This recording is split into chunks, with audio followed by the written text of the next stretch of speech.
Hello बच्चों, welcome back. बेटा one shot video coordination compound का कंप्लीट होने के बाद इनऑर्गेनिक बचती है हमारी सिर्फ थोड़ा सा लास्ट चैप्टर जो है डी एंड एफ ब्लॉक। ठीक है, तो बेटा अब ये टाइम तो है नहीं कि हम सोचते रहें बैठ के कि भाई कब पढ़ेंगे कैसे पढ़ेंगे। तो एक बहुत प्यारी लाइन है कि जो पसंद है वो मत करो। बेटा जो पसंद है वो मत करो, जो अब करना पड़े वो करो। कहने का मतलब ये है बेटा, बोर्ड्स के एग्जाम आपके सर पे हैं, ठीक है, और 27 को अपने केमिस्ट्री के एग्जाम।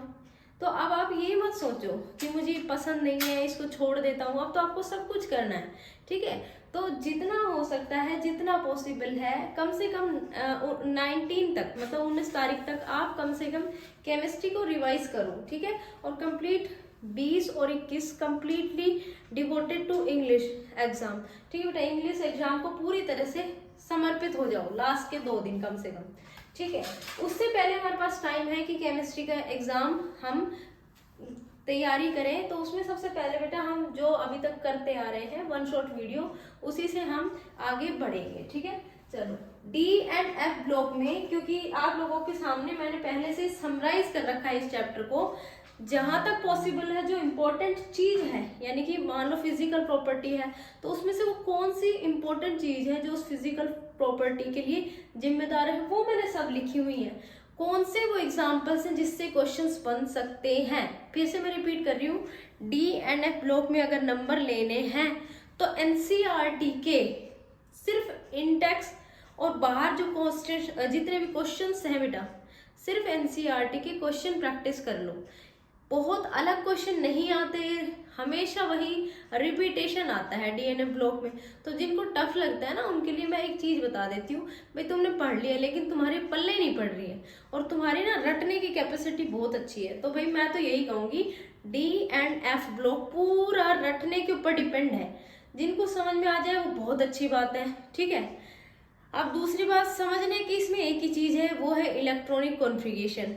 और एटलीस्ट एक 3D सीरीज जो है उन एलिमेंट्स का इलेक्ट्रॉनिक कॉन्फ़िगरेशन जरूर आना चाहिए। उसके बाद ये सारी प्रॉपर्टीज, आगे की सारी रिएक्शन समझ में आएंगी। समझ में आ गई बात? तो बिना टाइम वेस्ट करे शुरू करते बेटा D and F block elements. चलो सबसे पहले इंट्रोडक्शन में बता देते हैं भाई, D and F block actual में एस और पी ब्लॉक के बीचों बीच आते हैं, इसीलिए इनको ट्रांजिशन एलिमेंट्स भी बोलते हैं। जनरली ट्रांजिशन एलिमेंट्स बोलते हैं, but zinc, cadmium, mercury they are not transition element. क्योंकि उनके पास में डी ऑर्बिटल में कोई भी इलेक्ट्रॉन, मैं ये कह सकती हूँ, अनपेयर्ड नहीं बचता। दे आर फुली फिल्ड, ठीक है। उनकी डी सब सेल फुली फिल्ड होती है, इसलिए हम सिर्फ जिंक, कैडमियम, मरकरी को एज ए ट्रांजिशन एलिमेंट हम कंसिडर नहीं करते, ठीक है। क्योंकि एस ब्लॉक और पी ब्लॉक दोनों की प्रॉपर्टी आती है, इसलिए इनको हम ट्रांजिशन एलिमेंट्स बोलते हैं। दैट्स इट, इसके अलावा कुछ भी नहीं करना। अब एक एमसीक्यू बन सकता है, वो बन सकता है जर्नल इलेक्ट्रॉनिक कॉन्फ़िगरेशन के फॉर्मूला पे। जो मैंने ये फॉर्मूला लिखा है, अगर ऐसा मिलता है एमसीक्यू में, वही टिक करना है कि जर्नल कॉन्फ़िगरेशन का फॉर्मूला कौन सा है, n-1d। n क्या है? Period number. जैसे मान लो हमारी 4s है, तो जो d ऑर्बिटल जब हम पढ़ते हैं तो n-1d का मतलब है 4 में से 1 को माइनस करो 3 आएगा, तो 3d series. Understand? D block में हमने 3 सीरीज पढ़नी है, 3d, 4d and 5d। 3d के साथ 4 का ऐसा आएगा, 4d के साथ 5 का एस एंड 5d के साथ 6 का ऐसा आएगा। अंडरस्टैंड? कॉन्फ़िगरेशन क्या है? डी में 1 से लेकर 10 इलेक्ट्रॉन, एस में 0 से लेकर के 2 इलेक्ट्रॉन। अगर एस में कहीं तुम्हें 1 से 2 मिलता है तो वो इनकरेक्ट है, 0 से 2 होगा तो ही करेक्ट है। अंडरस्टैंड और नोट? समझ में आया या नहीं आया? पहले बेटा ये चीज समझो, ठीक है। इस चीज को समझना जरूरी है। आगे बढ़ते हैं बेटा एलिमेंट्स के ऊपर, क्योंकि मैं आप लोगों को क्लियर कर देती हूँ 3d, 4d, 5d सीरीज के एलिमेंट्स आप लोगों को याद है, बहुत अच्छी बात है। अदरवाइज बेटा उसकी भी ट्रिक है, लेकिन 3d के एलिमेंट्स एटलीस्ट हमें सारे याद होने चाहिए और उनका कॉन्फ़िगरेशन हमें आना चाहिए। तो these are 3d element series, इसको हम 3d एलिमेंट्स बोलेंगे। ट्रिक क्या है? शक्तिवान करे मना फिर कौन बचाए कॉपर की जान। शक्तिवान करे मना फिर कौन बचाए कॉपर की जान। ये याद कर लो, ठीक है। कॉन्फ़िगरेशन में लिखते टाइम ध्यान रखना 21 से हम शुरू करते हैं, 30 पे खत्म करते हैं। ये इनका एटॉमिक नंबर है 1 2 3, इसको पकड़ लो। यहाँ से ध्यान रहेगा D1 D2 D3 इनका कॉन्फ़िगरेशन है। D4 अभी के लिए D4 कर लो, फिर हम बताएंगे भाई इसमें एक्सेप्शन क्यों होता है। D4 D5 D6 D7 D8 D9 and D10, ठीक है। D4 और D9 पर लगा लो स्टार। ये है अपना इलेक्ट्रॉनिक कॉन्फ़िगरेशन, चाहे वो 3D हो 4D हो या 5D। बस चेंज इतना होता है कि उसके आगे आप जो n है n के पीरियड नंबर को चेंज करते जाते हो, ठीक है। तो इसका कॉन्फ़िगरेशन पहले हम पूरा लिखेंगे, लेकिन उससे पहले जिसको मैंने सर्किल किया है 3D 4 या फिर मैं कह सकती हूँ D4 और D9 कहीं पर भी स्टेबल नहीं होते। ऐसा क्यों होता है वो भी मैं बताऊंगी। सिर्फ D4 और D9 की जगह इधर D5 आ जाएगा और इधर D10। अगर ऐसा होगा तो S में से इलेक्ट्रॉन कम हो जाएंगे। अंडरस्टैंड बेटा। चलो कॉन्फ़िगरेशन लिख रहे हैं। देखो जो आपके पास 18 इलेक्ट्रॉन है वो कॉन्फ़िगरेशन है नोबल गैस ऑर्गन तक, तो हम उसको रिपीट नहीं करेंगे, सीधा हम लिखते हैं। एक तो अपने पास में 3D लिख लो, इधर लिख लो 4s, 3D 3D 3D 3D, सबके आगे 3 लिख लो, 3D 3D। यहाँ बचता है 4s 4s 4s 4s 4s, सब में 4s बचेगा, 4s 4s। अंडरस्टैंड बेटा। यहाँ लिखो 4s2 3D1, यानी कि 18 के बाद में 19 20 21, 3 इलेक्ट्रॉन पूरे हो गए, ठीक है। फिर लिखो 4s2 3D2, ठीक है। इसमें बेटा ध्यान रखना, शुरू में अभी मैं सिर्फ 2 लिख रही हूँ, बाद में मैं आप लोगों को बताऊंगी कि यहाँ पर 2 नहीं आता है बेटा। क्या नहीं आता है? 2 नहीं आता है, ठीक है। तो इनको सर्किल करा है, उसकी बात ध्यान से सुनो। एक्चुअल में होता क्या है, जो ये D सब शेल है और S सब शेल है, just because of lower energy gap, अगर कोई पूछता भी है कि ये स्टेबल क्यों नहीं है, तो भैया क्रोमियम और कॉपर मतलब इनका कॉन्फ़िगरेशन D4 तक पॉसिबल है। तो just because of they gain high stability या एक्स्ट्रा स्टेबिलिटी, और एक्स्ट्रा स्टेबिलिटी 3 चीजों में पॉसिबल है, D0 D5 D10। अच्छा, मैं इसके बारे में डिटेल में इसलिए नहीं बता रही क्योंकि मुझे पता है ज्यादातर बच्चों को ये याद हो चुका है कि भाई हाफ फिल्ड, फुल्ली फिल्ड या जिसके पास कोई भी इलेक्ट्रॉन नहीं है वो सबसे ज्यादा स्टेबल होते हैं। लेकिन अब मैं थोड़ा सा ये बताऊंगी कि हमने ऐसा करा क्यों है। जैसे ये इलेक्ट्रॉन इधर से उठ करके इधर गया और इधर सिर्फ एक बचा, इसी तरह से ये इलेक्ट्रॉन इधर आया, यहाँ D10 हो गया और यहाँ पर 1 हो गया। तो ऐसा हुआ क्या? ऐसा इसलिए होता है बेटा, इसको ध्यान से देखना, जो मैं डायग्राम बना रही हूँ उसको ध्यान से देखो। होता क्या है एक्चुअल में, मान लो ये अभी हमारे एग्जाम चल रहे हैं और ये हॉस्टल रूम है, ठीक है। लेकिन जब शुरू में जब हॉस्टल ओपन हुई थी तो उस टाइम ना बच्चे बहुत कम थे, तो बच्चे कम थे तो ये हॉस्टल एकदम शांत थी, दैट मीन्स स्टेबल थी, ठीक है। फिर भाई एक बच्चा आया, थोड़ी अनस्टेबिलिटी बढ़ी, रूम्स में वाइब्रेशन आया, तो ऐसे करके हर रूम में जब बच्चे आए तब तक अनस्टेबिलिटी रही। लेकिन अब उसके बाद वार्डन ने कहा कि सारे रूम फिलअप हो गए, कम से कम आधे, मतलब एक एक बेड सारे में कवर हो गया, तो इसमें सभी रूम के आगे लॉक लगा दिया, ठीक है। अब कोई एडमिशन नहीं आ रहा। फिर उसके बाद में कुछ और बच्चे आए, D5 और D0 का जो केस था वो स्टेबल था, यहाँ पर वाइब्रेशन कम था। अब जैसे न्यू एडमिशन चालू हुए और 6th जो बच्चा आएगा, 7th आएगा, 8th आएगा, 9th आएगा, तब तक दोबारा से अनस्टेबिलिटी बढ़ेगी। सब बच्चे सोचेंगे मैं पास वाला रूम ले लेता हूँ ताकि मेरी एनर्जी कम खर्च हो, बाथरूम में मान लो बकेट के लिए लाइन भी लगानी पड़े तो मैं जल्दी पहुंचूं, रहता है ना एग्जाम टाइम में। तो बेटा ये बच्चे सोचेंगे कि मैं यहाँ लूँ, ये सोचेंगे मैं यहाँ रूम लूँ, पास से पास कोशिश करेंगे कि बाथरूम के सबसे पास हमारा रूम हो। लेकिन सबके लिए ऐसा पॉसिबल नहीं है, जो बाकी की खाली रूम है उनमें वो बच्चे जाएंगे जो लेट आएंगे। तो बचता है तो 10वां इलेक्ट्रॉन, उसके पास चॉइस नहीं है यहाँ रुकने की, क्योंकि एक ऑर्बिटल में 2 इलेक्ट्रॉन फिल हो सकते हैं, तो यहाँ पर जाएगा वो अगला। तो मैं ये कह सकती हूँ अब जो, क्योंकि कंप्लीट पूरी तरीके से इलेक्ट्रॉन फिलअप हो चुके हैं, तो ये कंडीशन है जब सबसे ज्यादा स्टेबिलिटी होती है। अब बात आती है मैम इसका D4 था, उसमें क्या प्रॉब्लम थी? बच्चे एक बात बताओ, इस दुनिया में जो भी आया है वो फाइनेंशियली पूरी तरह से डिपेंड खुद पे होना चाहता है ना, मानते हो? तो D4 इलेक्ट्रॉनिक कॉन्फ़िगरेशन हो रहा है, वो अनस्टेबल है। तो ऐसा कौन एलिमेंट है जो स्टेबल नहीं होना चाहता? उसका सबसे बेस्ट तरीका है कि वो D5 कॉन्फ़िगरेशन कंटेन कर ले, और उसका एक तरीका है s ऑर्बिटल से भीख मांगे। अब दिक्कत यह है कि s ऑर्बिटल इनको इलेक्ट्रॉन देगा क्यों? तो भाई वो इसलिए देगा क्योंकि s orbital spherical shape contain रखते हैं। स्पेरिकल शेप क्या होती है? सबसे सिंपल शेप होती है, उनसे कोई भी इलेक्ट्रॉन मांग सकता है। तो वो हाथ जोड़ेंगे s ऑर्बिटल से, भाई मेरी स्टेबिलिटी नहीं हुई, मुझे एक इलेक्ट्रॉन उधारा दे दे, तो भाई वो दे देगा। सिंपल स्पेरिकल शेप है, और ये देखो कितनी कॉम्प्लेक्स है। तो ये एक electron just because of their simple shape of s orbital and lower energy gap in between s and d orbitals, easily electron jump in this side। ठीक है बेटा, इसलिए D5 इलेक्ट्रॉनिक कॉन्फ़िगरेशन जो है ज्यादा स्टेबल होगा और इजीली क्रोमियम और कॉपर इनटेक कर लेंगे। ऐसे ही D9 के केस में है, अगर D9 से D10 करना है तो एक ही तरीका है, S से एक इलेक्ट्रॉन ले लो। ठीक है, तो इसीलिए ये दोनों क्या करते हैं, D9 और D4 को छोड़ के D5 और D10 रखते हैं। कॉन्फ़िगरेशन की बात यही खत्म करते हैं। अब आते हैं स्टेबिलिटी से रिलेटेड क्वेश्चंस पे। बच्चे स्टेबिलिटी में सबको याद रहता है कि जहां मैडम मुझे D5 दिखेगा या D10 दिखेगा वो स्टेबल रहेगा, कोई दिक्कत नहीं है।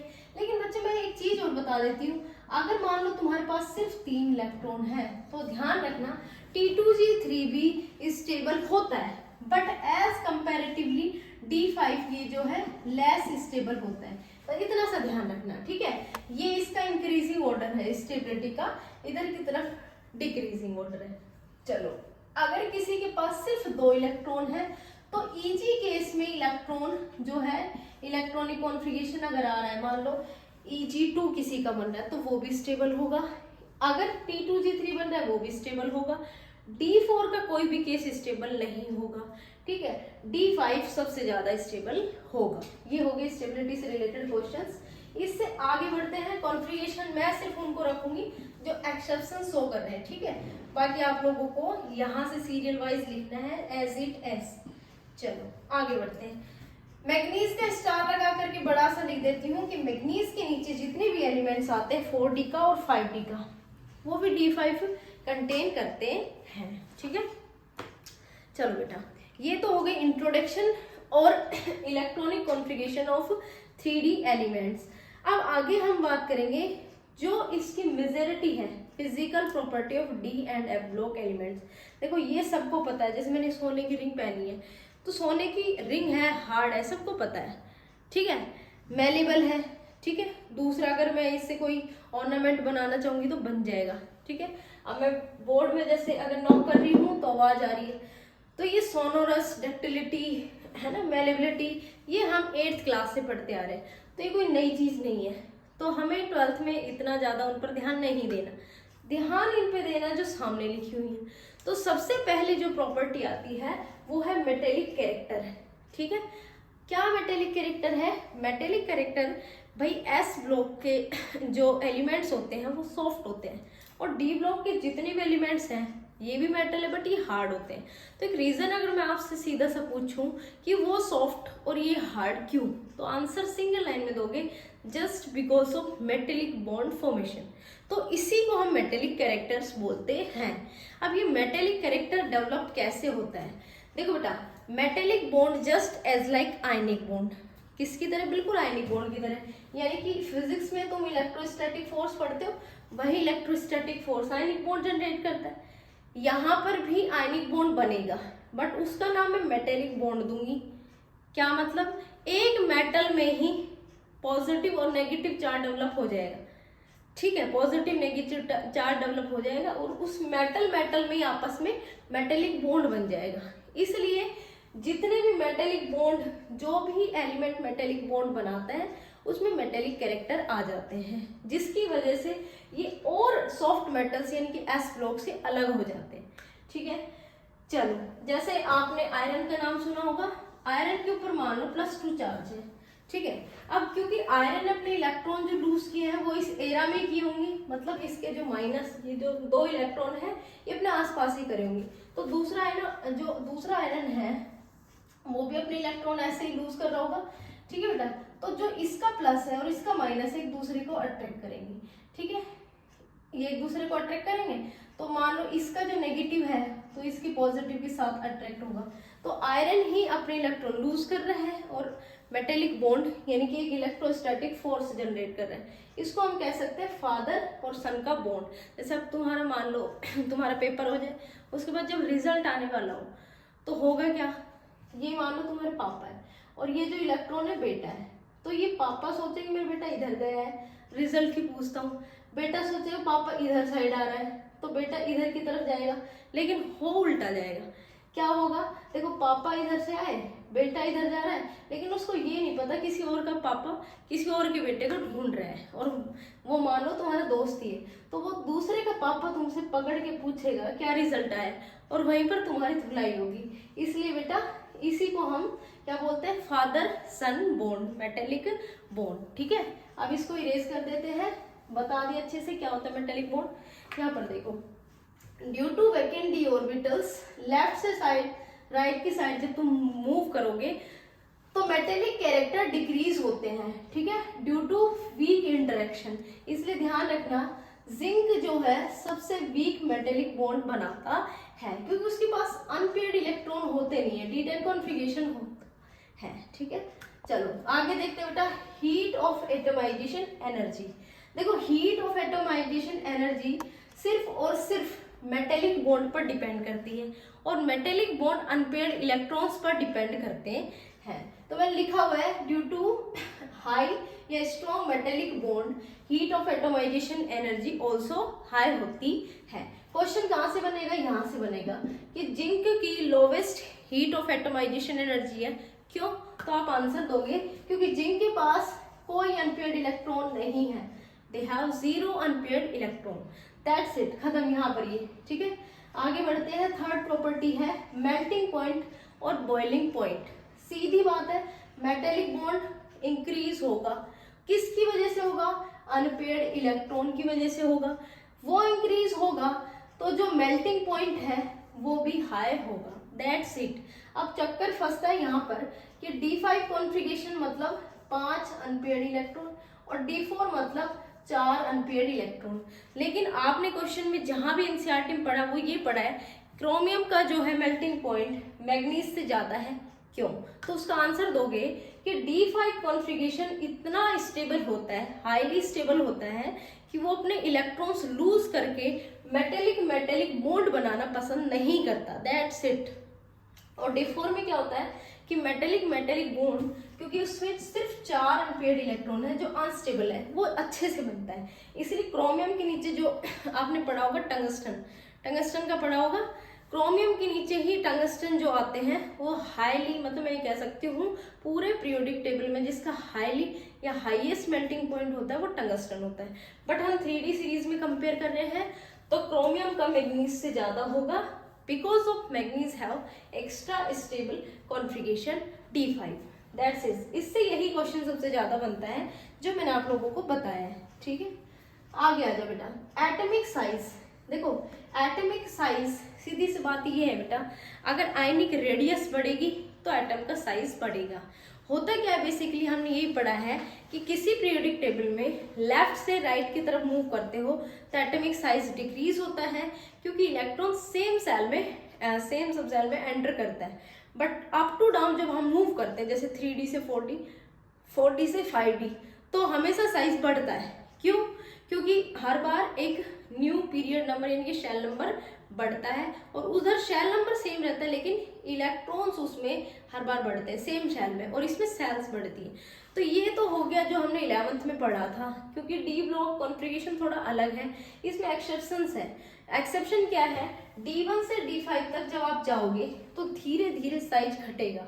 तो मैंने लिखा है slightly decrease, first slightly decrease. ऐसा इसलिए होता है क्योंकि जो Z इफेक्टिव न्यूक्लियर चार्ज है, मतलब फोर्स ऑफ अट्रैक्शन न्यूक्लियस का है, वो ज्यादा होता है शील्डिंग इफेक्ट से।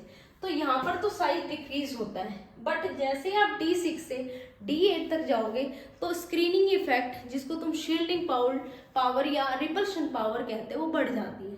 ठीक है, तो यहाँ पर ना तो साइज बढ़ता है ना घटता है, इसलिए फेकोनी, इसमें साइज ऑलमोस्ट सेम रहता है। जब आप जाते हो कॉपर से जिंक की तरफ तो शील्डिंग इफेक्ट डोमिनेट कर जाता है, यानी कि रिपल्शन पावर डोमिनेट करता है, साइज बढ़ जाता है, ठीक है। इसलिए हम ये कह सकते हैं ये है इसका ऑर्डर। चलो आगे बढ़ते हैं बेटा।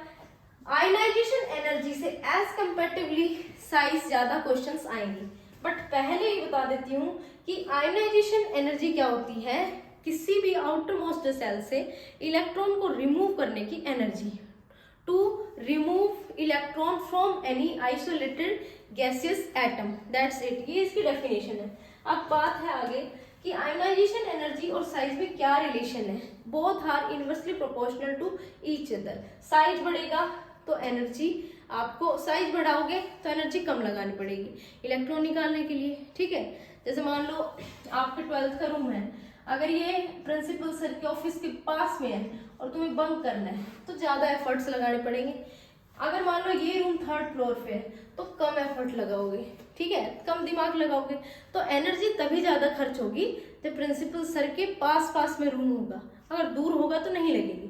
तो ये बात तो क्लियर है कि जब भी साइज बढ़ेगा तो इलेक्ट्रॉन आराम से निकल जाएगा, आयोनाइजेशन एनर्जी कम लगेगी, ठीक है।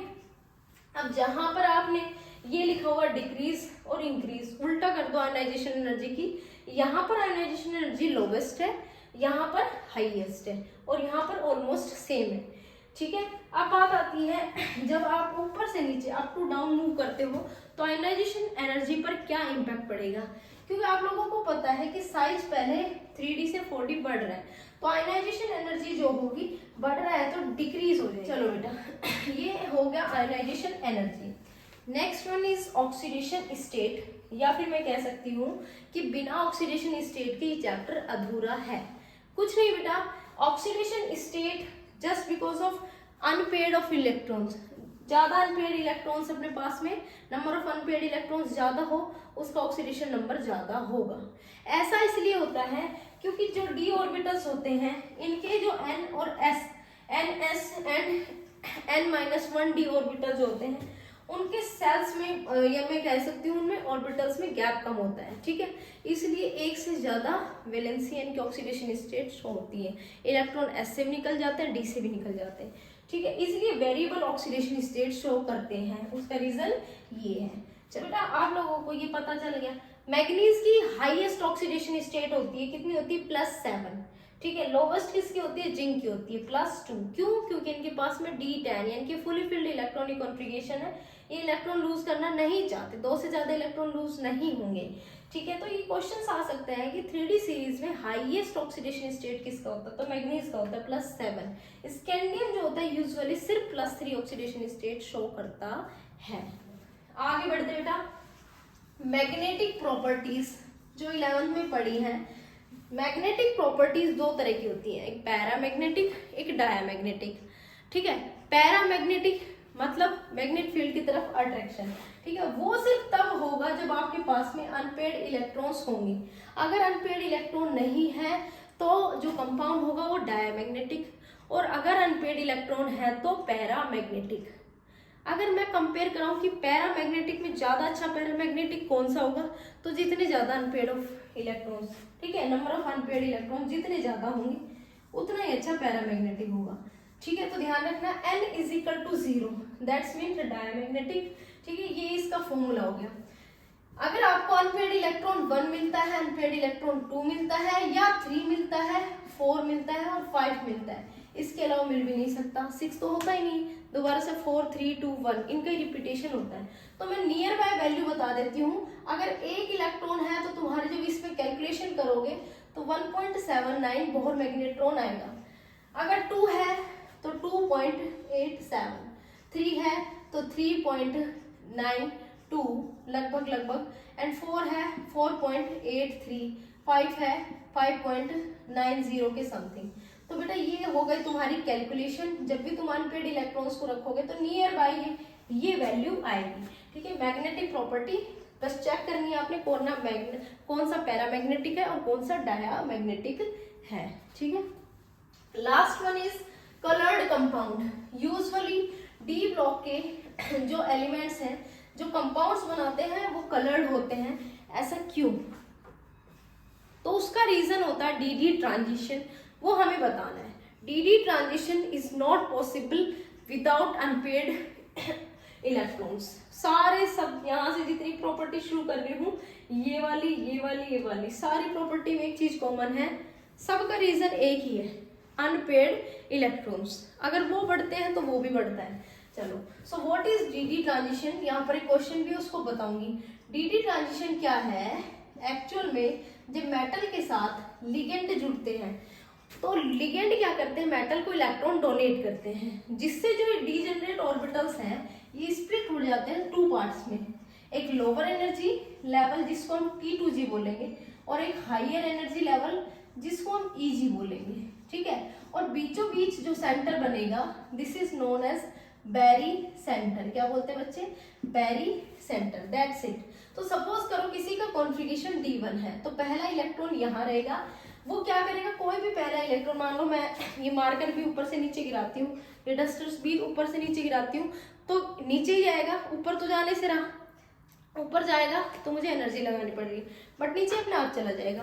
तो पहला इलेक्ट्रॉन तो लोअर एनर्जी लेवल में जाएगा, जैसे हम एक्स्ट्रा एनर्जी लगाएंगे ये जंप करके हाइयर एनर्जी लेवल में जाएगा, बट कोई भी ज्यादा देर तक एनर्जी को पकड़ के नहीं रख सकता, होल्ड नहीं कर सकता, वो लूज करेगा, और लूज करेगा तो jump back into lower energy level, वापस लौटेगा, और वापस लौटते टाइम जिसकी एब्जॉर्प्शन करी थी, जिस वेवलेंथ की एब्जॉर्प्शन करी थी उसी का एमिशन करेगा।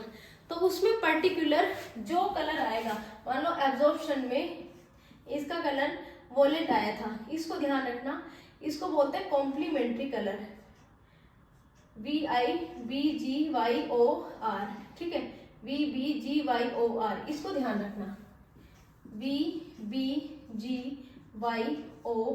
अगर वॉलेट कलर की उसने एब्जॉर्प्शन करी है तो कलर तुम्हें शो होगा येलो कलर, ठीक है। अगर ब्लू कलर का एब्जॉर्प्शन हुआ है तो कलर होगा ऑरेंज कलर शो, ठीक है। तो इसको बोलते हैं कॉम्प्लीमेंट्री कलर्स। एब्जॉर्प्शन जिस किस चीज का हुआ है उसके जस्ट अपोजिट एमिशन कलर होगा, इसीलिए इसको हम कॉम्प्लीमेंट्री कलर्स बोलते हैं, ठीक है बेटा। आगे हम डिस्कस करेंगे मैग्नेटिक प्रॉपर्टीज के बाद में, कलर्ड कंपाउंड्स के बाद में कॉम्प्लेक्स का, ठीक है। तो चलो शुरू करते हैं।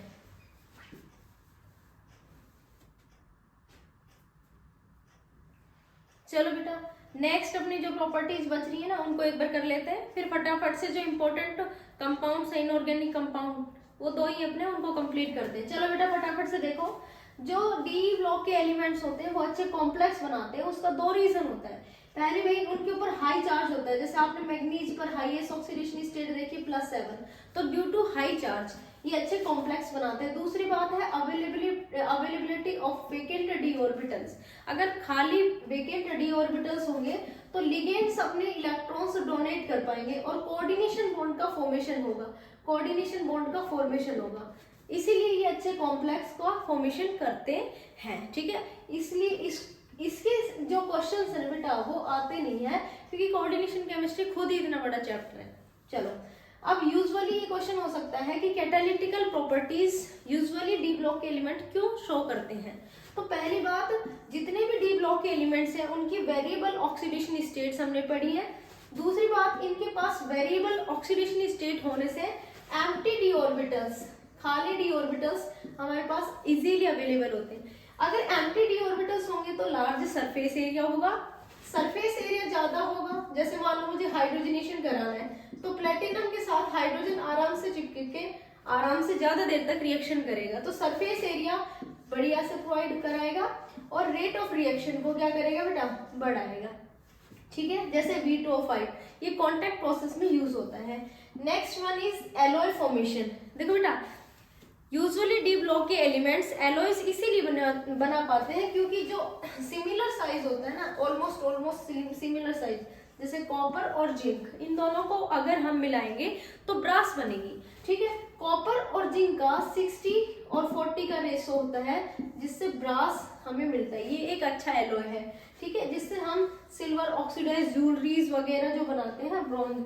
कॉपर और टिन दोनों के मिक्सचर से बनता है ब्रॉन्ज। लगभग 88% कॉपर और लगभग 12% हमारा टिन होता है। चलो, इंटरस्टिशियल कंपाउंड क्या होते हैं? ये एलॉय कंपाउंड से बिल्कुल अलग होते हैं।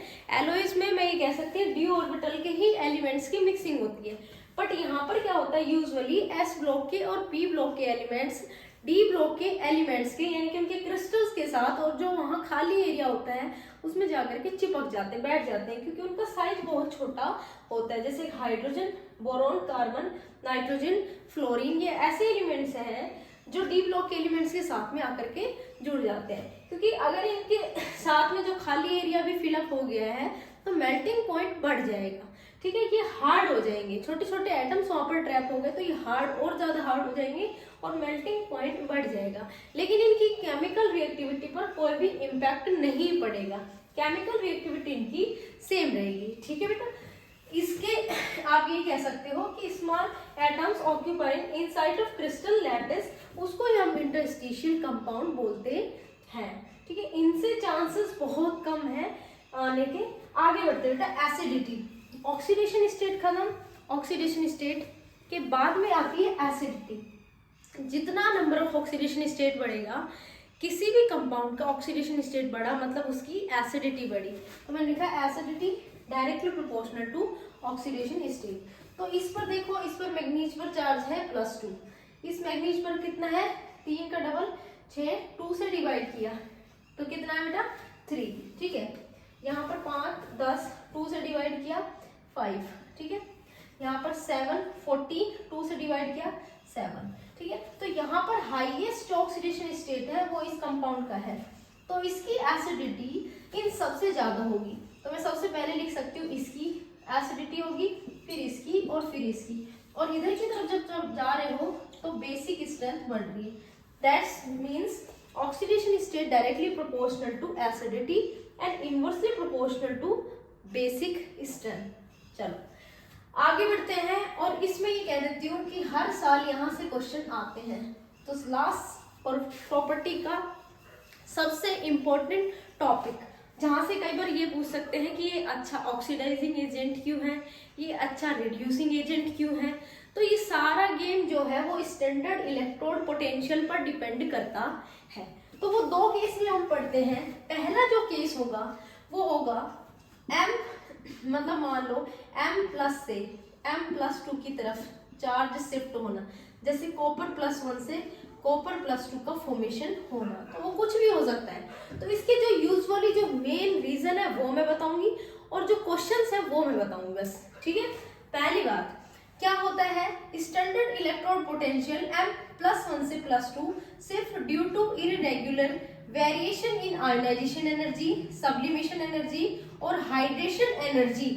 तो जितने भी स्टैंडर्ड इलेक्ट्रोड पोटेंशियल वैल्यूज हैं उसमें भी वेरिएशन आता है, उसमें भी इरेगुलरिटी आती है, क्योंकि किसी की आयोनाइजेशन एनर्जी इंपैक्ट करती है, किसी की हाइड्रेशन एनर्जी इंपैक्ट करती है, ठीक है। तो इसमें जो क्वेश्चन है, सबसे मेजर जो क्वेश्चन रिपीट हो सकता है, फिर से बोल रही हूँ, वो क्वेश्चन यही है कि कॉपर जो है वो positive standard electrode potential show करता है, वाई। दूसरी चीज ये हो सकती है कि कॉपर एसिड्स में से हाइड्रोजन को रिप्लेस नहीं करता, क्यों। ये 2 ही क्वेश्चन बनते हैं कॉपर से रिलेटेड। तो उसका आंसर क्या होगा बच्चे, कॉपर जो होगा उसकी आयोनाइजेशन एनर्जी बहुत हाई होती है और हाइड्रेशन एनर्जी बहुत लो होती है, जिससे काउंटर बैलेंस नहीं हो पाता।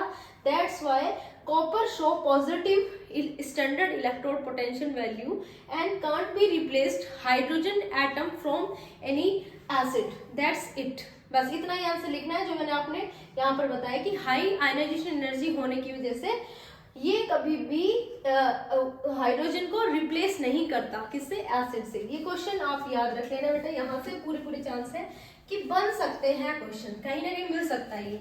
दूसरा क्वेश्चन बनता है ये कि कॉपर +2 और कॉपर +1 जब इनका कॉन्फ़िगरेशन चेक करते हैं तो इसका है कॉन्फ़िगरेशन D10 और इसका कॉन्फ़िगरेशन है D9। तो अगर स्टेबिलिटी के बेसिस पे देखें तो D10 ज़्यादा स्टेबल है और वो ही ज़्यादा स्टेबल होना चाहिए, बट एक्वस स्टेट में ये फंडा काम नहीं करता। तो आप उसका आंसर क्या दोगे, उसका आंसर दोगे क्योंकि जितने ज्यादा नंबर ऑफ पॉजिटिव चार्ज होंगे उतने ही H2O के मॉलिक्यूल, क्योंकि H2O के पास में भी तो क्या होता है, जब आप स्ट्रक्चर बनाओगे तो ऐसी दिखेगी, इस पर नेगेटिव चार्ज है तो इस पॉजिटिव चार्ज को अट्रैक्ट करेगा, ठीक है, उतने ही वाटर के मॉलिक्यूल इंटरेक्ट होंगे।